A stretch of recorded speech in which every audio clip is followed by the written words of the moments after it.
In a cozy Seattle suburb, Emily Carter starts her morning with black coffee, the city's mist framing her quiet routine. At 32, she's a biotech startup co-founder, steering million-dollar health projects, but her family, an hour away in Tacoma, sees her as a shadow next to her sister, Rachel. Emily's used to their indifference, praising Rachel's charm while dismissing her as something in tech.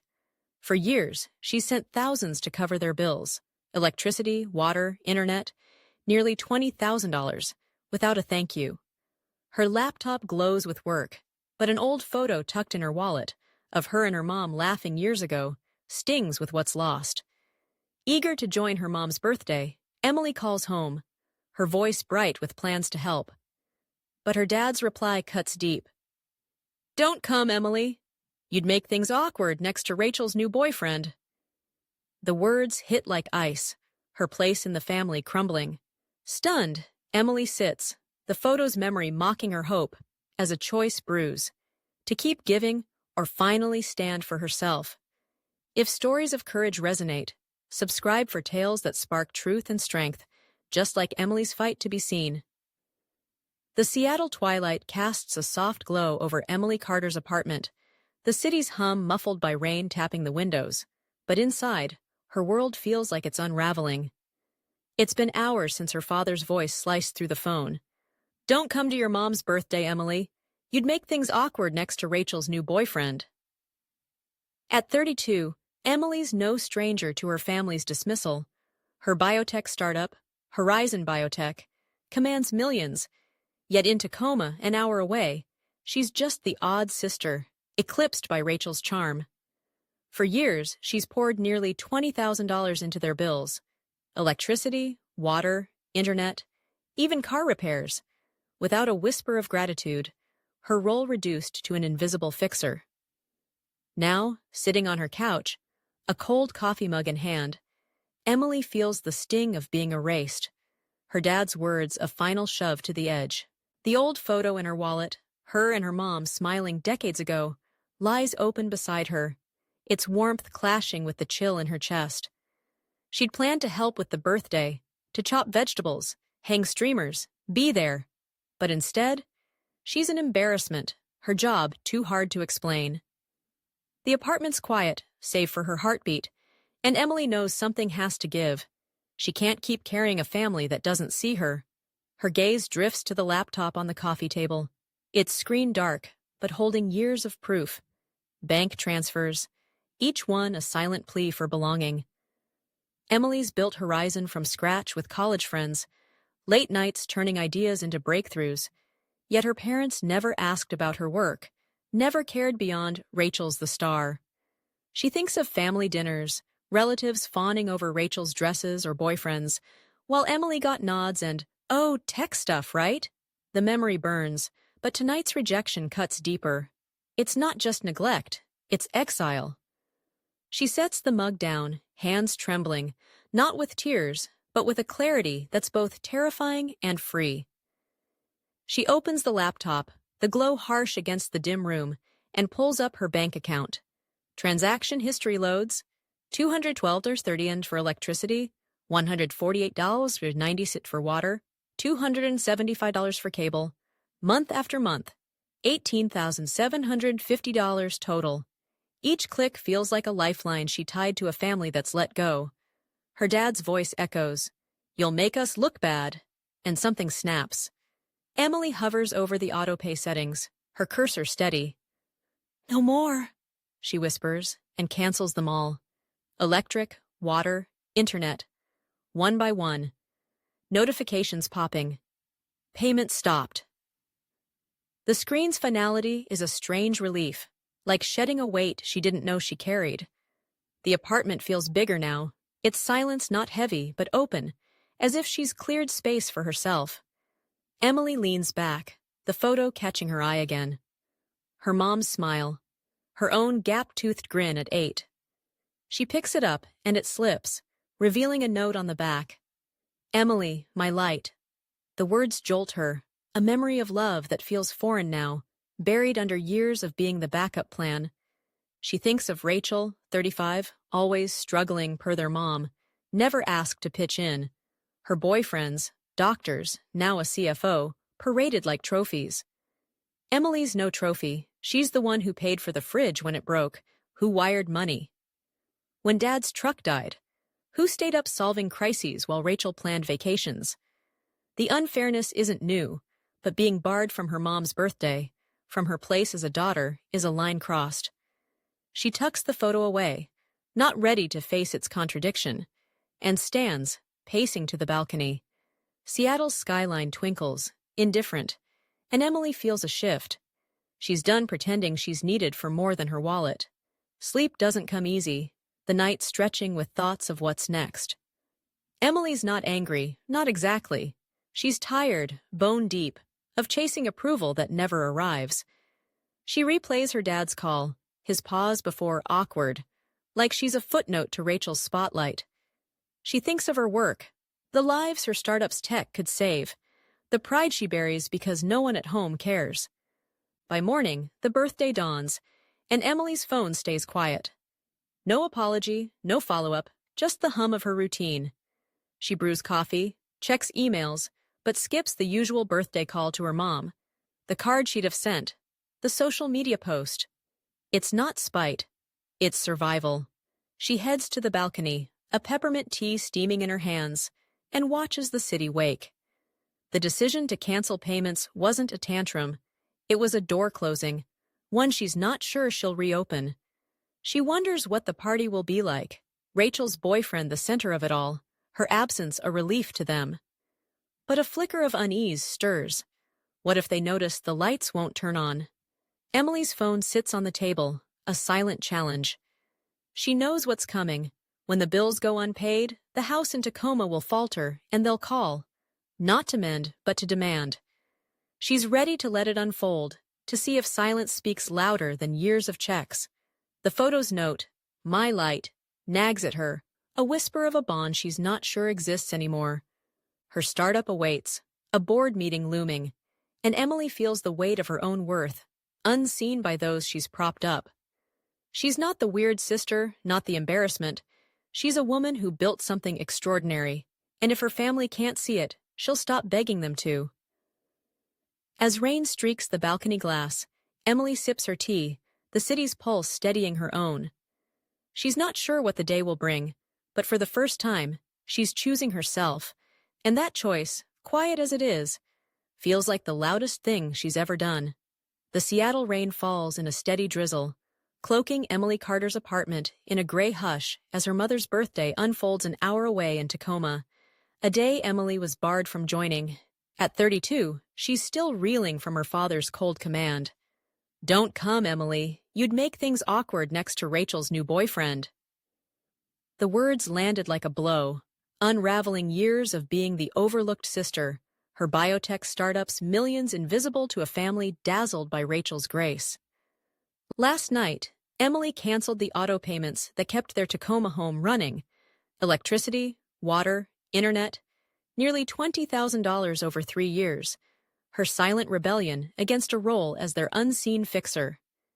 The old photo of her and her mom, its back scrawled with "Emily, my light," sits tucked in a drawer, its warmth at odds with the chill of rejection.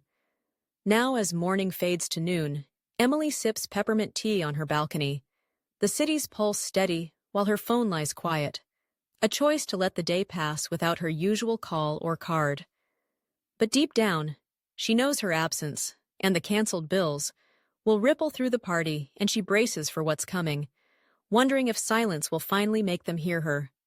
Inside, the apartment feels like a sanctuary, its clean lines and soft light a contrast to the chaos she imagines in Tacoma.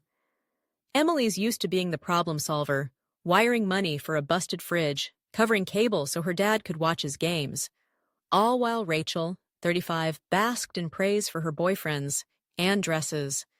The memory of family gatherings stings, relatives circling Rachel, Emily fading into the tech one. Her startup, Horizon Biotech, is a lifeline for patients, but to her parents, it's a vague job that doesn't shine like a CFO's title.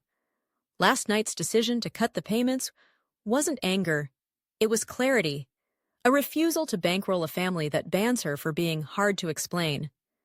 She sets her tea down, glancing at the laptop where bank alerts confirmed each cancellation, a digital line drawn. The photo's note haunts her. My light. But so does her dad's voice, choosing Rachel's moment over her place as a daughter.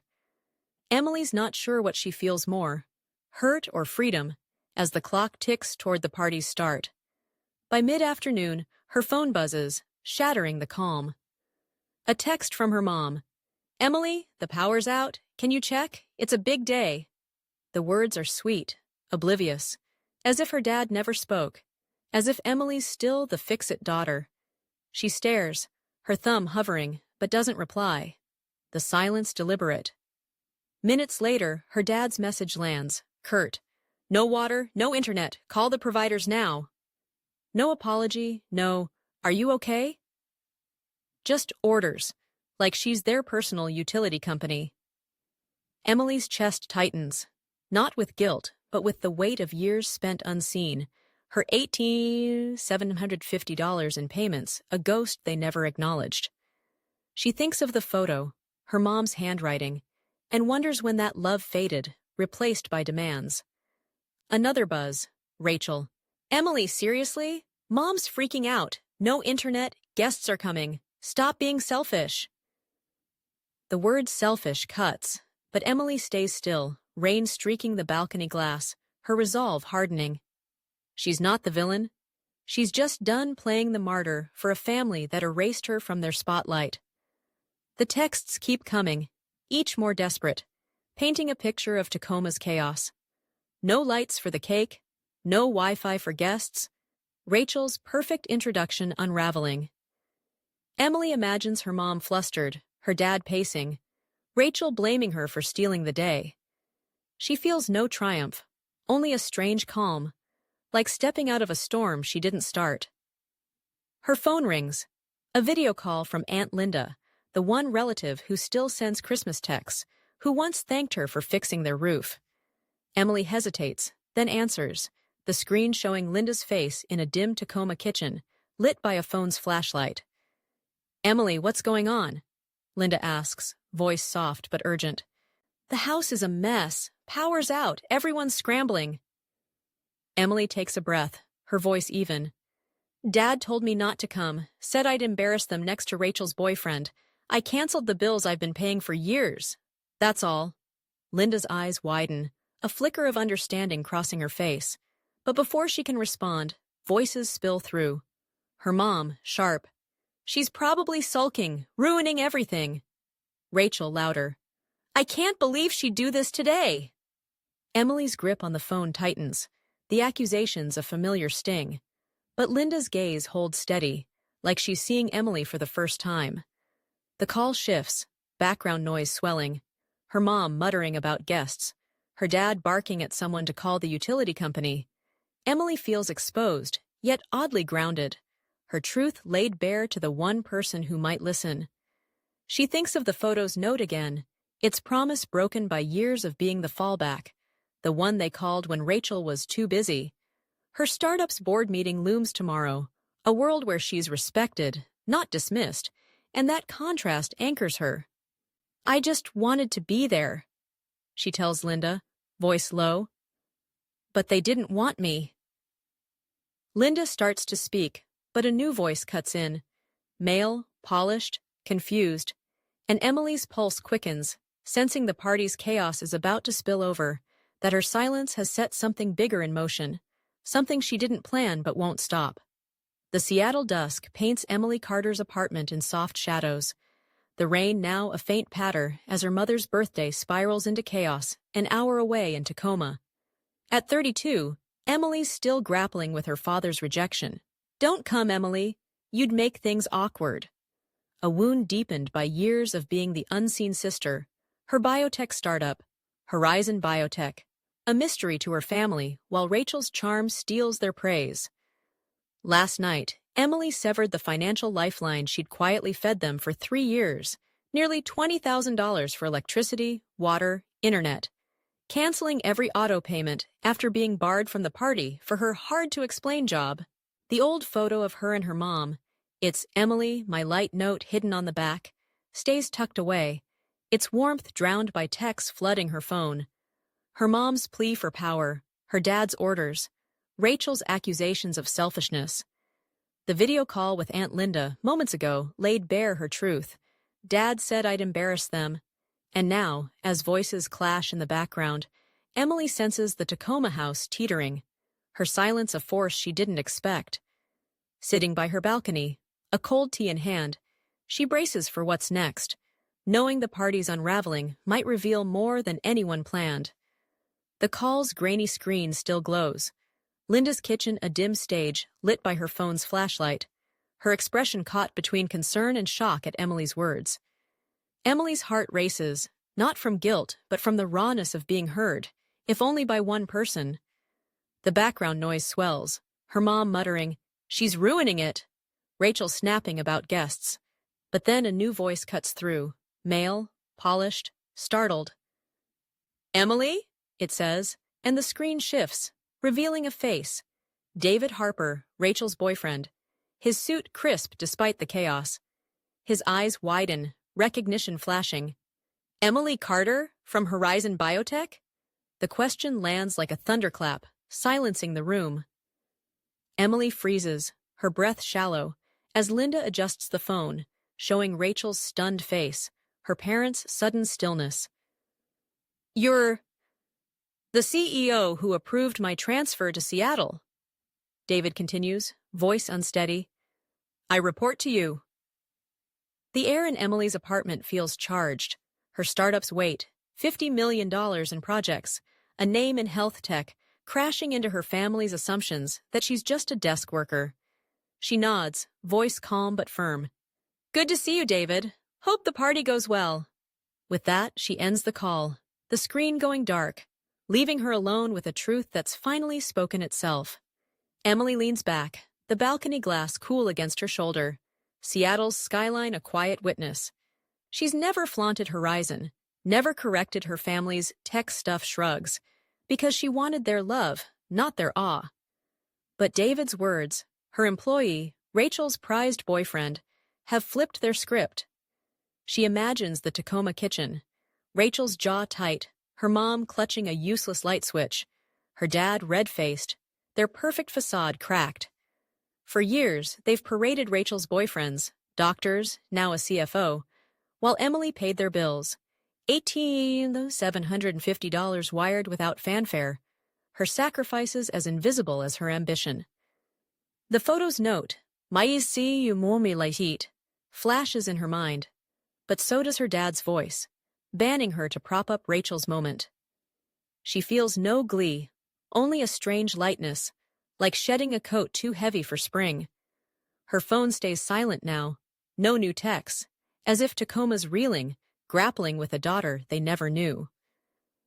Emily sips her tea, the peppermint sharp, and wonders if they'll call to mend or blame. But either way, she's done begging for a seat at their table. The moment replays, David's shock, the frozen faces, and Emily recalls an email from him, 6 months back, thanking her for a conference talk on biotech's future. She'd brushed it off, unaware he'd date Rachel, unaware her family's world would collide with hers. At Horizon, she's led teams, secured funding, saved lives, but in Tacoma, she was hard to introduce. Her success a shadow to Rachel's spotlight. The irony stings. They hit her to impress a man who answers to her. She stands, pacing to her desk, where a framed award, Innovator of the Year, sits unshown to her family. Her startup's no small feat. It's a lifeline for patients, a dream built with sleepless nights. Yet her parents never asked, "How's work?" They took her money, her fixes, assuming she'd always give. Canceling those payments wasn't revenge. It was truth, a mirror held to their neglect. She glances at the drawer holding the photo, tempted to look, but resists. That girl, my light, deserved better than being a footnote. And now, Emily's claiming her own page. As night deepens, Seattle's lights twinkle, a reminder of the life she's built beyond Tacoma's judgment. The call's echo lingers, Rachel's silence, her parents' disbelief, like a stage where masks fell without Emily lifting a finger. She thinks of Aunt Linda, the only one who saw her hurt, and feels a flicker of gratitude. But it's fleeting. Her family's chaos isn't her burden anymore. Tomorrow she'll walk into Horizon, review reports, maybe nod to David, her authority no longer a secret. The thought brings no smirk, just resolve. She doesn't need their pride, only her own. The photo stays hidden, its note a ghost she'll face later when she's ready. For now, Emily's world is here, in this quiet apartment, where her worth isn't tied to bills or birthdays. She sets her cup down, the rain slowing, and feels the first stir of peace, knowing her silence spoke louder than years of trying. And whatever comes next, she's not the one who has to explain. The Seattle sky hangs heavy with late spring clouds, casting a muted glow over Emily Carter's apartment as she navigates the quiet aftermath of her mother's birthday, a day that unraveled her family's illusions and her own lingering hopes. At 32, Emily, co-founder of Horizon Biotech, is still processing the sting of her father's command. "Don't come, you'd make things awkward," and the chaos that followed when she canceled nearly $20,000 in family bills she'd paid for years, from electricity to internet. The Tacoma party collapsed without power or water, and David Harper, her sister Rachel's boyfriend, exposed Emily as his CEO during a video call with Aunt Linda, shattering their view of her as a nobody. Now, days later, texts pile up. Rachel's blame, her mom's pleas, her dad's terse demand to call. But Emily's silence holds firm, a choice not to fix what they broke. The old photo of her and her mom, its "Emily, my light" note tucked away, feels like a ghost, its warmth buried under years of being their invisible bank. As Sunday unfolds, Emily sips coffee, her startup's rhythm grounding her, unaware that a knock at her door will force one last reckoning with the family she's ready to leave behind. The apartment hums with calm, its tidy shelves and soft light a refuge from Tacoma's drama. Emily's used to being the unseen daughter, her $18,750 in payments ignored, while Rachel, 35, soaked up praise for her charm and boyfriends. David's reveal, calling her his boss, flipped their script, but their messages show no regret, only demands. Rachel's "you ruined everything." Her mom's "why hurt us?" Her dad's silence, broken by a curt text, feels like judgment, not remorse. Emily thinks of the photo, its note a lie against years of being their fallback, money for a fridge, a car, cable, while Rachel was too fragile to help. At Horizon, she's a leader, her biotech work saving lives, yet Tacoma saw her as hard to explain. Canceling those bills wasn't vengeance, it was clarity, a refusal to fund her own erasure. She sets her coffee down, the mug's warmth fading, and checks emails, board updates, not family apologies, her world steady despite their chaos. But a chime at the door jolts her, unexpected on a quiet Sunday, and her pulse quickens, sensing the past isn't done knocking. Through the peephole, Emily sees them. Her parents, her mom clutching a small bag, her dad's arms crossed, his face a mix of strain and steel. She hesitates, the photo's note flashing. "My light," but opens the door, silent, stepping aside. No hugs, just a heavy quiet as they enter her living room, its bareness stark against their expectations. Her mom speaks first, voice raspy. "Emily, we need to talk about the birthday." Her dad cuts in, slower. "I said things I shouldn't. Rachel's a mess since David left her, and your mom's been hurting. Let's fix this, like family." Emily sits across from them, glasses of water untouched, her gaze steady. She knows this script, soft words before the ask, and waits, letting their pause stretch. Her mom fumbles, pulling a paper from the bag. "We've thought it over. You're doing well now. Could you help with $2,500 a month? Just living costs, insurance, some savings." Her dad nods. "It's not much for you, Emily. We're family." The word family lands like a stone, and Emily feels the old role, fixer, wallet, creeping back. But she's not that daughter anymore. She leans forward, voice calm but unyielding. "What about Rachel? She's working. Why not her?" Her mom falters. "She's struggling, after the breakup. We can't push her. Emily's laugh is soft, not bitter, just clear. So I'm the one who's never struggled? I sent you $18,750 over 3 years. Electricity, water, your car. Did you ever ask if I was okay? Silence chokes the room, her parents' eyes darting, unprepared. Her dad's jaw tightens. We raised you, Emily. Now you're too good to help? She doesn't flinch. If Rachel contributes $1,250, I'll consider it, but we'd need a contract. Any assets, including the house, go to me if I'm paying. Her dad's face reddens, and he slams the table, glasses rattling. A contract? With your own parents? Emily holds his gaze.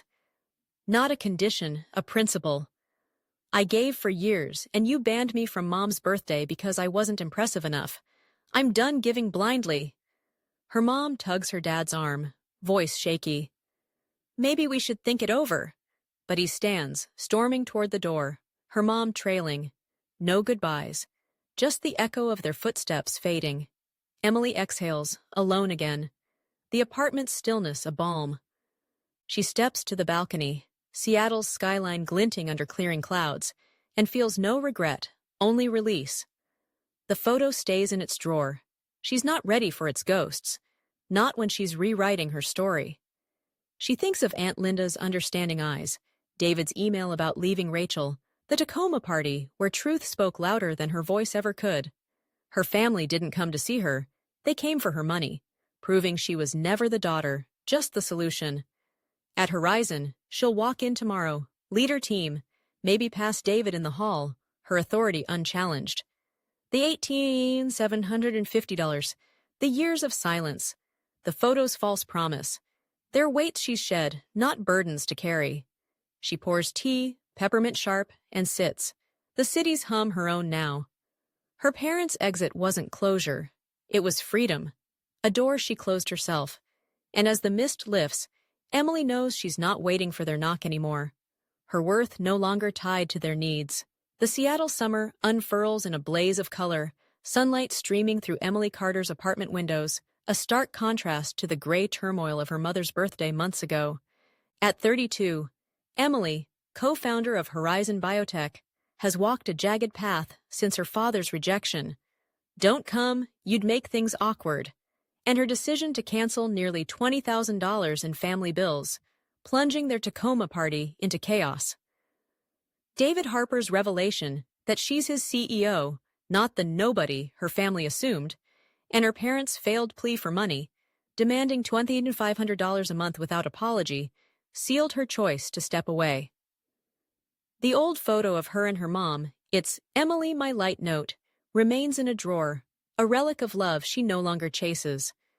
Now, as Horizon thrives and Emily's life blooms, she moves through her days with a quiet strength. Her family's silence, a closed chapter. Today, in her office overlooking the city, she reflects on the freedom of choosing herself, the lessons carved from pain, and the home she's built, not in Tacoma, but within her own heart, where worth isn't tied to others' praise. Emily's routine hums with purpose. She rises early, brews black coffee, and walks to Horizon, where her team tackles biotech breakthroughs, their $50 million projects a testament to her vision. The office buzzes with charts and chatter, David Harper now a steady finance lead. His nod to Emily professional. No trace of Rachel's shadow. Her sister's last text, begging her to sway David's breakup, went unanswered, as did her parents' demands after their angry exit. Emily's not cold. She's clear, done with roles that dimmed her. The fixer, the wallet, the weird daughter who paid $18,750 to be unseen. She thinks of Aunt Linda, whose kind eyes on that chaotic call offered a flicker of care, and sends her a card, a small thanks for seeing her. At lunch, Emily joins a yoga class, her body stretching into ease, and weekends find her painting. Bold strokes of blue and green, a canvas for dreams her family never asked about.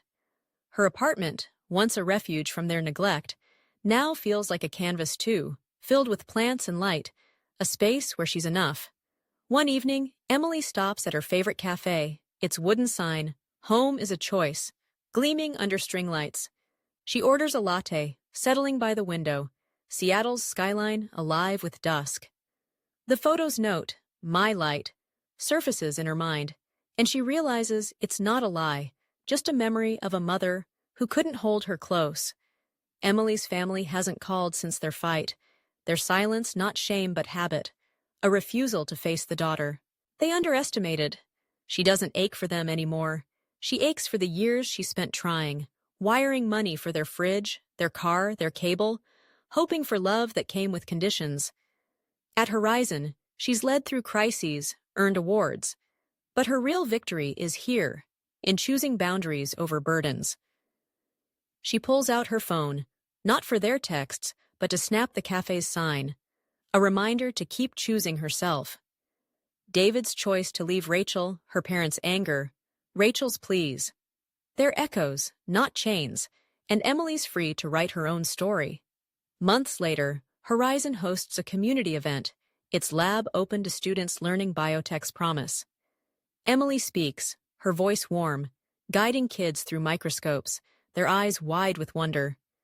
She spots a girl, shy, lingering at a station, and kneels to talk, seeing her younger self, the one desperate for a family's nod.